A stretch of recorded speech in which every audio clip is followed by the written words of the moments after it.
Radius to sum ऐसे find out करेंगे with the help of factorisation, यानी highest common factor ढूंढेंगे इन दो पॉलिनोमियल्स के अंदर। अब देखें, सबसे पहले हम फैक्टर्स लिखेंगे इंडिविजुअल पॉलिनोमियल के 2x³ माइनस 54। अब इसके अगर फैक्टर्स फाइंड आउट किए जाएं तो 2 कॉमन आ जाएगा, x³ माइनस 27। अब ये कॉमन इसलिए लिया ताकि हम इसको किसी फार्मूले की शेप दे सके, बिकॉज डायरेक्टली हम किस तरह से नहीं दे सकते। तो यहाँ से एज इट इज रहेगा। अब ये बन गया a³ और 27 को मैं b का क्यूब यानी 3 का क्यूब लिख सकता हूँ। उसके बाद यहाँ पे नेक्स्ट ये आ गया a माइनस बी, उसके बाद a² which is x² plus b plus 3x और प्लस 9। उसके बाद सेकेंड पॉलिनोमियल पे आ जाएं, 24x4 प्लस 18x² प्लस 162।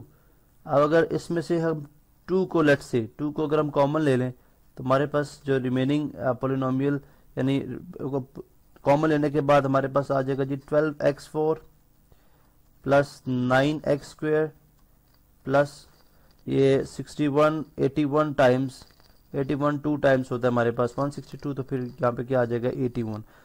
अब देखिए, अगर तो हम इसको फर्दर यहाँ से एक्सपैंड नहीं कर सकते, बिकॉज 12 को हम किसी तरह से अगर आप इसको by like with the help of factorisation, वो जो मिड टर्म ब्रेक है उससे करना चाहिए, आप उस तरह से भी नहीं कर सकते। तो दिस इज द फैक्टराइजेशन, ये इस सेकेंड पॉलिनोमियल की फैक्टराइजेशन है। अब बेसिकली हमारे पास जो हाईएस्ट कॉमन फैक्टर होता है, हाईएस्ट कॉमन फैक्टर किसके इक्वल होता है जी? हाईएस्ट कॉमन फैक्टर होता है जी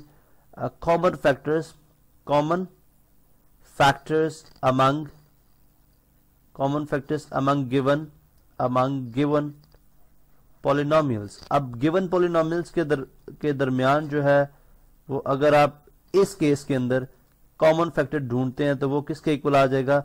आप देख सकते हैं कि 2 यहां पे भी मौजूद है, ठीक है, और इसी तरह से 2 यहां पे मौजूद है। तो सिर्फ जो कॉमन फैक्टर दोनों के अंदर है वो क्या है? 2। तो क्या हो जाएगा इसका हाईएस्ट कॉमन फैक्टर, जिसको हम जीसीडी भी बोलते हैं यानी ग्रेटेस्ट कॉमन डिवाइजर, वो क्या हो जाएगा? 2। और यही हमारा फाइनल आंसर।